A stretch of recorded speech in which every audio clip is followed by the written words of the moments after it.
এই পিছনে দেখতে পাচ্ছেন এই পাহাড়টা কেটে একদম লেভেল করে দিয়েছে। এত খরচ করেছে এখানে বাড়ি তৈরি করবে। দেখতেই পাচ্ছেন এই যে দর্শকবৃন্দ, এই থেকে এখান থেকে পাহাড় ছিল। এর আগে আপনাদেরকে ভিডিও দেখিয়েছিলাম মনে হয়।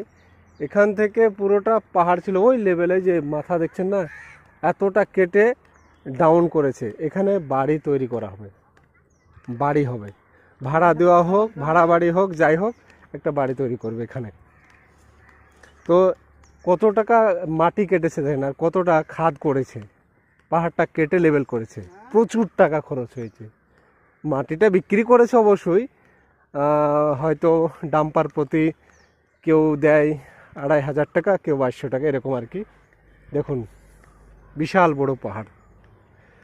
এটা অবশ্যই, এটা দিয়ে কাঠটা তৈরি করা হয়, মাটির কাঠটা দেখতেই পাচ্ছেন।